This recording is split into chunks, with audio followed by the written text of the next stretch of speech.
Seja bem-vindo ao canal Aulas Online Moçambique. Aqui é o professor Ednardo, professor de Biologia. Neste vídeo vamos resolver o exame de Biologia UEM 2023. Temos a primeira parte que vai de 1 até 10, terá na descrição do vídeo. E agora teremos de 11 até 20, portanto, vamos a isso!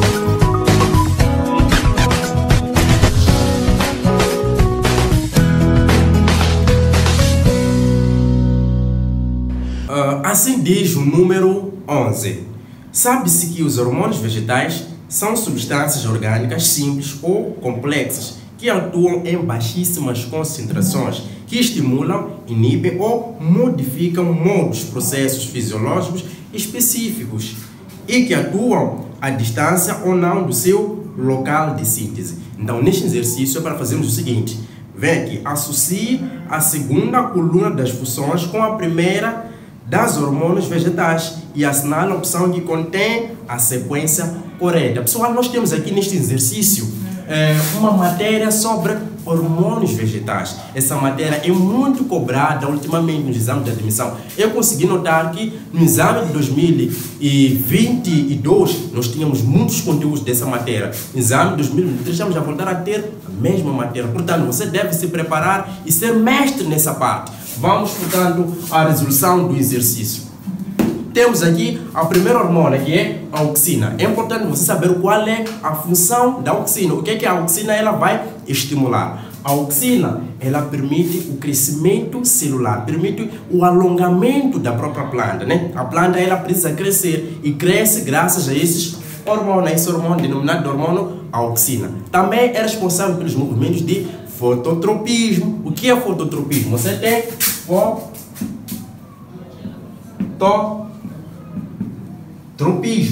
fototropismo, ok? Fototropismo, foto é luz e tropismo quer dizer o quê? Quer dizer movimentos. Então são movimentos que a planta realiza em direção à luz. Este hormônio é responsável pelo processo de fototropismo.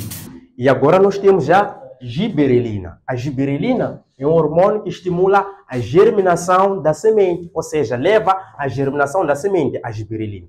Aqui embaixo nós temos o ácido abscíssico. O ácido abscíssico faz ao contrário da giberelina, ou seja, inibe a germinação da semente. E além disso, inibe o fechamento dos estomas, o ácido abscíssico. Temos aqui no 4 outro hormônio chamado de etileno. O etileno é responsável pelo amadurecimento das frutas, ou seja, para que uma fruta possa amadurecer, precisamos do etileno. Temos aqui, em último lugar, o último hormônio aqui que é a citocinina. A citocinina é que é responsável pela divisão celular na planta, pelas sucessivas divisões celulares que vão ocorrer na planta. Portanto, vamos lá completar esse exercício e gabaritarmos.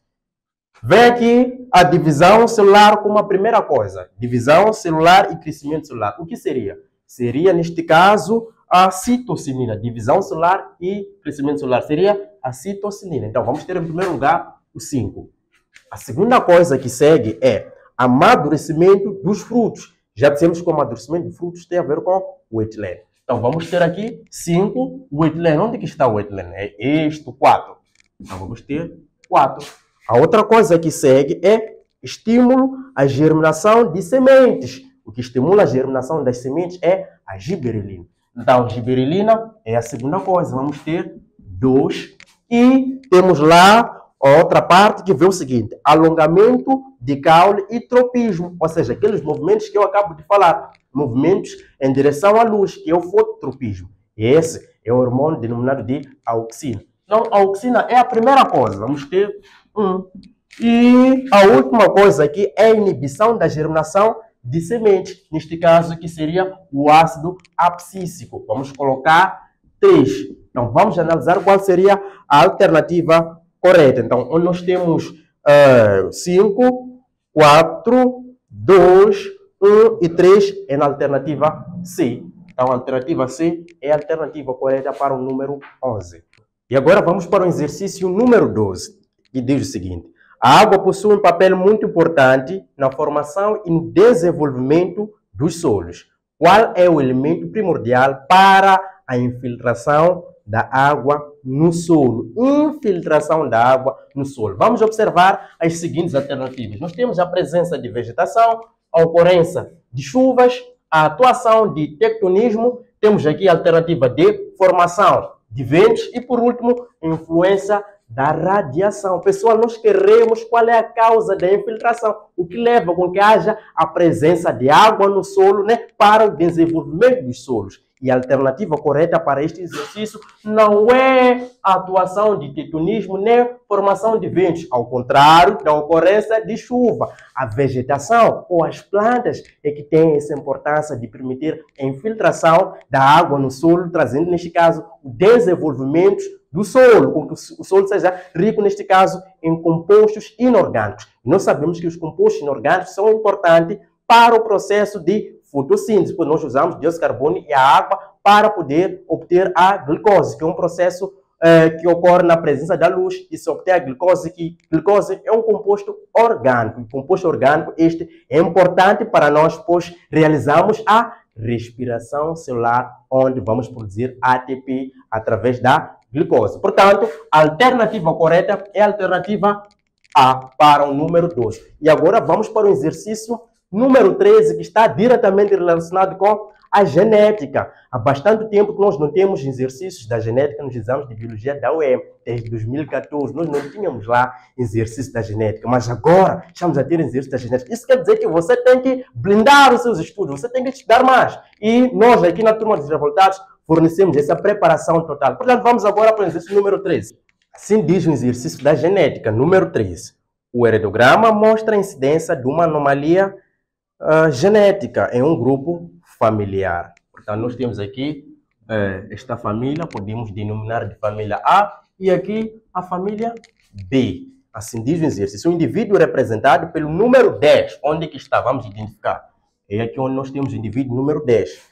Preocupado em transmitir o alelo para anomalia genética aos seus filhos, calcule a probabilidade dele ser portador desse alelo. Nós queremos a probabilidade dele ter o alelo que transmite uma certa doença, uma doença genética, né? Nós temos doenças que não são genéticas e temos aquelas que são genéticas que podem ser passadas de geração para geração. Bom, vamos lá analisar. O indivíduo número 10 está aqui. Conseguimos ver que ele não está pintado. E se ele não está pintado, ele não é doente. Mas ele pode ser portador. Sim, existem pessoas que não são doentes, mas são portadores de algumas doenças, ou seja, não apresentam as doenças, mas essas pessoas apresentam um gene que determina essa doença, que futuramente poderão passar esse gene para os seus filhos. Vamos lá, o indivíduo número 10, ele não tem a doença, mas os irmãos, neste caso, as irmãs, neste caso, a irmã tem a doença, que é a irmã número 11. E a irmã número 12 não tem a doença. Isso quer dizer que na família existe um gene ou um alelo que determina a doença. Vamos lá ver os seus progenitores. O pai é o número 7 e a mãe é o número 8. Não tem a doença, ou seja, esses são normais. Mas, uma vez que tem filhos com a doença, vamos dizer que são normais portadores. Os pais, sim, são normais portadores. Então, vamos lá escolher uma letra qualquer que determina a doença. Vamos dizer que o A pequeno, ele determina a doença. Então, vamos ter isto aqui. Vamos dizer que os pais são heterozigóticos. Os pais têm um gene que determina a doença. São normais, porque o dominante é essa letra maiúscula. A letra maiúscula é a letra dominante. Então, não tem a doença, mas são portadores da doença. Do outro lado temos o quê? A mãe. Não é doente, mas tem lá o gene que causa a doença. Portanto, houve este cruzamento. Vamos fazer um pequeno quadro de Punnett. Vamos fazer um pequeno quadro e vamos colocar aqui os tais genótipos do pai e da mãe. Vamos ter aqui este A, vamos colocar o outro do outro lado, vamos levar este A, colocamos aqui, outro A da doença, vamos colocar aqui, ok? Fazendo o cruzamento, vamos ter A com A, ficamos com A. Vamos cruzar este A com este A. Sempre nós começamos com a letra maiúscula, então vamos ficar com A e a letra minúscula. Vamos colocar aqui, vamos fazer esse cruzamento, ficamos com A maiúscula e A minúscula, uma vez que a letra maiúscula é a primeira a ser escrita. E aqui vamos colocar A.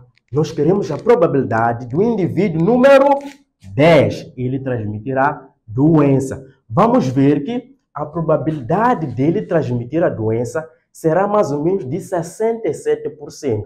Mas como que será 67%? Vamos lá observar nesta tabela. Aqui nós temos mais ou menos 4 tabelas que correspondem, cada uma delas a 25%. Logo, você tem 25, 25, 25 e aqui 25. Mas neste 25%, a pessoa é completamente doente. Esse indivíduo aqui não é doente, ele é portador, ele é normal. Então, ele não é doente, vamos tirar essa probabilidade, pois não existe probabilidade de ele ser doente, mas sim só existe a probabilidade de ele ser o quê? Ser portador ou não da doença. Então, a probabilidade de ele ser portador da doença, vamos lá observar, nós temos o gene da doença. Temos o gene da doença aqui e aqui. Ou seja, temos o gene da doença em 2 quadradinhos. Vamos colocar 2. E o total de quadradinhos que restavam era 3. Ficamos com 2 sobre 3. A probabilidade desse indivíduo ter a doença é de 2 sobre 3. 2 sobre 3 dá 0,66. E procurando a percentagem, ficamos mais ou menos com vezes 100, ficamos com 66,6%, que é aproximadamente a 67%. Portanto, a alternativa correta é a alternativa D para o número 13. Portanto, pessoal, vamos treinar essa parte da genética, é muito essencial. Nos próximos exames, eu acredito que teremos mais exercícios de genética. Portanto, se prepare melhor para que tu possas acertar e ter a melhor pontuação no exame. Ainda na genética, vamos para o exercício número 14. Assim diz o exercício. A mutação genética difere da recombinação genética ou gênica, pois... Então, nós aqui temos 2 conceitos importantes. Mutação e a recombinação genética. Mutação o que é? Mutação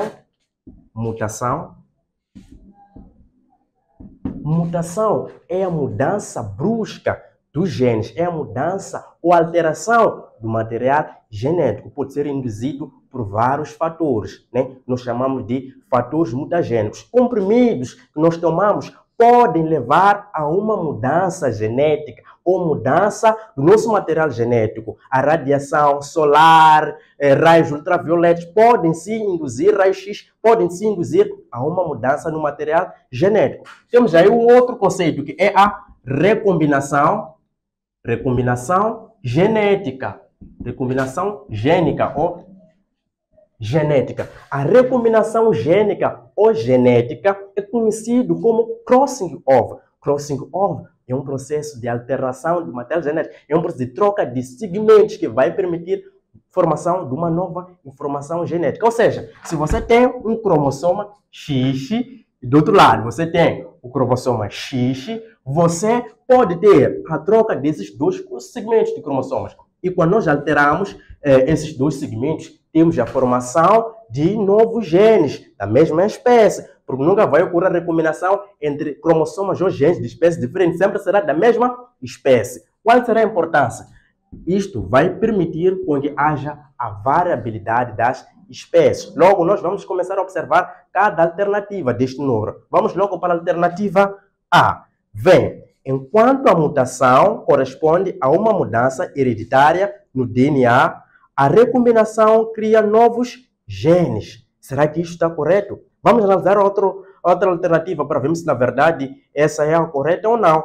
Vamos para a alternativa B. Enquanto a mutação corresponde a uma mudança hereditária do DNA, a recombinação se dá pela mistura de genes com seres da mesma espécie. Estão a dizer que nós vamos encontrar a mistura de genes com seres da mesma espécie. Temos a alternativa D que diz o seguinte: a mutação é espontânea e a recombinação é induzida. Temos a alternativa D que diz que a mutação é a fonte secundária da variação, enquanto que a recombinação é a fonte primária. E E diz que não há diferença entre esses 2 processos. Mas nós vimos que há diferença, sim. Por quê? Porque a mutação envolve a alteração do material genético e a recombinação envolve a mistura de genes. Sendo assim, a alternativa correta, a alternativa B para o número 14. Ainda na genética, vamos continuar. Assim do exercício. Uma cadeia de ARN mensageiro é formada a partir de uma fita de ADN, que representa a seguinte sequência de bases nitrogenadas, que são essas: timina, adenina, adenina, adenina, timina, guanina, guanina, citosina e guanina. Portanto, nós temos a seguinte sequência, vem sendo A, então já tem a descrição, que A significa adenina, C, citosina, G, guanina, T, timina.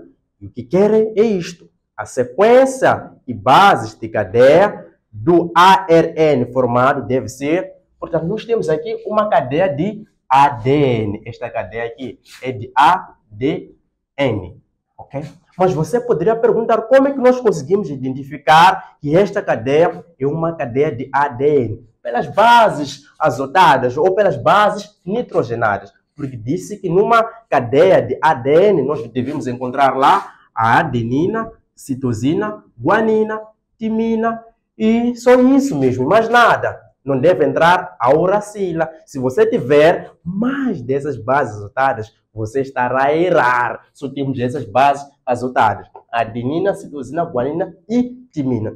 Você deve saber o seguinte, que no processo de ADN ou na replicação do ADN, a adenina combina com a timina e a citosina com a guanina. Guanina combina com a citosina e timina com a adenina. Portanto, nós temos o seguinte pareamento que nós encontramos no processo de replicação, ou seja, no ADN ou no DNA. Mas, quando você quer passar para a replicação, ou da replicação para a transcrição, ou seja, de ADN para RNA, você tem que mudar a forma de se fazer o pareamento. Onde você tem a adenina, você deverá colocar a timina, mas nós não vamos fazer isso. No lugar da adenina, nós vamos colocar o quê? A uracila. Onde deverá parar o T, colocamos o U. Por quê? Porque a timina não faz parte de uma cadeia de RNA. Por isso que nós identificamos logo. Temos T, é uma cadeia de DNA, nunca vai ser cadeia de ARN. O que quer nesse exercício é a transcrição. Nós devemos passar de DNA para RNA. Pois, segundo o dogma central da biologia molecular, se tu tens DNA, e você passa para RNA, esse processo aqui nós chamamos de transcrição.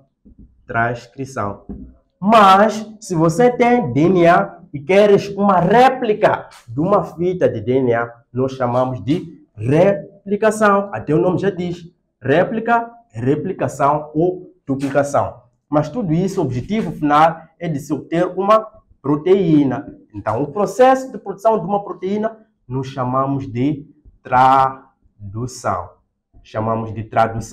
Vamos fazer o pareamento e obter aqui a alternativa correta.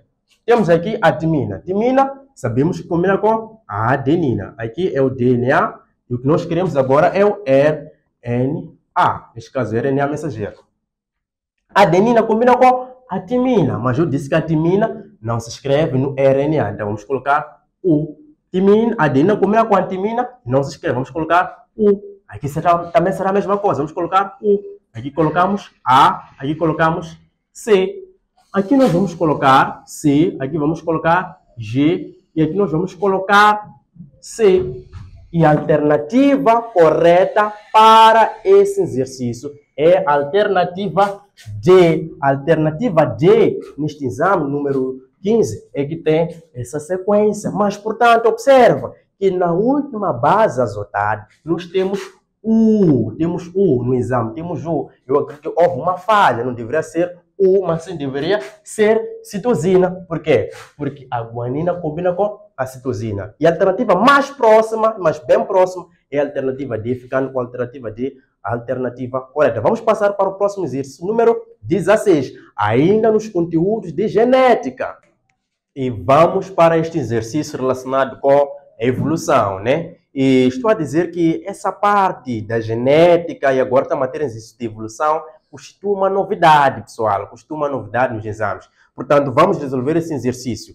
Existem várias evidências que sustentam o fato de que a evolução aconteceu e acontece nos dias atuais. Dentre elas, podemos citar os fósseis. O que são fósseis, pessoal? Fósseis são registros de vestígios de espécies que existiram há muito tempo. Isso quer dizer que já não existem como dinossauros. Vamos continuar. Tem a definição aqui de que são restos ou vestígios preservados da existência de organismos que viveram no passado. É aquilo que eu estava a dizer. a respeito de fósseis, marque a alternativa incorreta. Nós queremos aquilo que não faz parte ou não corresponde à definição dos fósseis. Alternativa A. Vem que os fósseis evidenciam que há milhares de anos as espécies existentes eram diferentes das atuais. É verdade, porque ocorreu uma certa evolução. Quer dizer que durante aquele período nós tínhamos uma certa espécie e hoje houve uma evolução, temos novas espécies, ou seja, as espécies eram diferentes, pois aquelas espécies antigas só se adaptavam a um ambiente antigo. Logo está correta a alternativa A. Vamos para a alternativa B. Através de fósseis é possível observar claramente a evolução de cada espécie, pois não há falha no registro de fósseis. Isso aqui está errado. Há sim falha no registro de fósseis, pois nós não temos fósseis para todas as espécies. Existem espécies que não têm fósseis. Portanto, a alternativa B é uma alternativa errada. Mas vamos analisar a alternativa C. Vem, o uso dos fósseis é possível até mesmo entender as condições climáticas da época que aquele organismo viveu. Está correto também. É possível estudar as condições do ambiente passado através de um fóssil, pois vai nos dar alguns detalhes essenciais. A alternativa D vem para descobrir a idade de um fóssil. Muitos pesquisadores utilizam o método de datação com carbono 14, uma coisa interessante que se usa na biotecnologia ou na genética molecular. E é verdade. E a alternativa E que diz nem todos os seres vivos que morreram tornam-se fósseis, uma vez que uma série de condições especiais é necessária para que a fossilização aconteça. Ou seja, há algumas espécies que morrem e não deixam vestígios, ok? Logo, a alternativa correta é a alternativa B, aquela que não faz parte daquilo que é a definição dos fósseis. Alternativa B para o número 16. Vamos agora para o exercício número 17, relacionado um pouquinho com a ecologia. Número 17. Marque a alternativa que indica corretamente o nome do processo que é desencadeado por um aumento de nutrientes no ambiente aquático, levando ao aumento excessivo de organismos como cianobactérias e algas, que podem provocar a redução do oxigênio na água e morte de várias espécies. Nós queremos o nome que se dá a um processo de aumento de nutrientes na água. Vamos observar nós a alternativa A, onde nós temos a magnificação trófica. Seria magnificação trófica o processo que se dá ao aumento de nutrientes? Não. B, temos a eutrofização, que portanto é a alternativa correta. É o nome que se dá ao aumento excessivo de nutrientes no ecossistema aquático. Lembrando que o ecossistema aquático ele é dividido em ecossistema marinho e ecossistema límnico. Marinho é para água salgada e o límnico é para água doce. Portanto, a alternativa correta é a alternativa B, eutrofização. Não será efeito estufa, nem será aquecimento global. Essas coisas têm a ver com emissões de dióxido de carbono e oxigênio na natureza ou na atmosfera. Então, o aumento de nutrientes nós chamamos de eutrofização. Alternativa correta sendo a alternativa B. Vamos para o próximo exercício, que é o número 18. A classificação dos seres vivos em 5 reinos proposto por Whittaker, apesar de apresentar falhas, é ainda mais usado. De acordo com este sistema, em que grupo podemos encontrar seres eucarióticos, multicelulares e heterotróficos. Nós queremos seres eucarióticos, multicelulares e heterotróficos. Ao analisar isto, nós encontramos na alternativa E, mas vou explicar por que que nós encontramos na alternativa E. Temos a alternativa A, o reino Monera. O reino Monera é constituído por bactérias, e as bactérias diz que são unicelulares, porque são bem simples, e as bactérias podem realizar a decomposição de matéria orgânica para poder obter o seu alimento. Temos a alternativa B, reino protista, onde encontramos os protozoários e encontramos também as algas, pode ser chamada de algas verdes, castanhas e algas vermelhas. São heterotróficos, alguns, porque as algas fazem a fotossíntese, são autotróficos. Mas o problema é que as algas, os seres do reino protista são unicelulares. Portanto, nós vamos descartar a alternativa B. Vamos para a alternativa C, onde nós temos o reino fungi. Nós vamos encontrar organismos, alguns sendo unicelulares, como as leveduras, e os outros são multicelulares. Mas estes são heterotróficos, mas não basta aí, porque são heterotróficos por absorção. Alguns, porque a maioria deles vão realizar a fermentação no caso de leveduras, mas alguns são heterotróficos, mas não cabe aí, ou não termina aí, são heterotróficos por absorção. Alternativa D, nós temos reino plantae. O reino plantae é constituído por plantas. As plantas, elas formam grupos conhecidos como briófitas, pteridófitas, angiospermas e gimnospermas. As plantas são multicelulares, mas não são heterotróficas, porque as plantas são autotróficas, têm a capacidade de produzir o seu próprio alimento através de um processo muito importante conhecido como fotossíntese. E por último temos a alternativa correta, conforme eu estava a falar, que a alternativa é onde vem o reino animal. É aqui onde nós vamos encontrar os animais de muitos filos lá. Vamos encontrar o filo porífero das esponjas. Vamos encontrar o filo cnidário dos selenterados, onde você vai encontrar as hidras. Você vai encontrar o filo platelminte, onde nós encontramos o Schistosoma maçôni. Encontramos o filo nematelminte, onde nós encontramos as lombrigas. Encontramos o filo anelida, onde existe lá as minhocas. Encontramos o filo artrópode dos insectos, dos crustáceos. Encontramos o filo molusco dos caracóis. Encontramos o filo equinodermo das estrelas do mar. Encontramos lá também o pepino do mar. E por último os cordados com répteis, anfíbios, peixes e mamíferos. Portanto, a alternativa correta é a alternativa E, onde nós vamos encontrar seres multicelulares e heterotróficos. E agora vamos para o exercício número 19, que está relacionado com a sistemática também. Esta é uma novidade. Logo, dá para pensar ou concluir que o exame de 2023 tinha muitas novidades. Isso quer dizer que você não deve escolher a matéria que deve estudar. Você deve estudar toda a matéria de biologia para uma melhor preparação. Assim diz o exercício número 19. Atualmente, costumamos a classificar os seres vivos em 7 categorias taxonômicas principais. Marca a alternativa que indica corretamente essas categorias na ordem da categoria de maior abrangência para mais restrita, ou seja, de maior para menor, aquele que abrange maior número de seres vivos para aquele que abrange menor número de seres vivos. Então, logo, nós vamos começar com o reino, ok? Depois do reino, nós encontramos filo, depois do filo encontramos a classe, depois da classe existe a ordem, depois da ordem existe a família, depois da família existe o gênero, depois do gênero existe a espécie. Portanto, onde nós temos essa sequência? Essa sequência é verificada na alternativa D. Portanto, a alternativa correta no número 19 é a alternativa D. Vamos agora para o exercício número 20. Assim diz o exercício número 20. A classificação atual dos seres vivos admite que todos os organismos são organizados em 3 grandes domínios: bactéria, archeia e eucaria. A criação dos domínios bactéria e archeia extinguiu qual reino?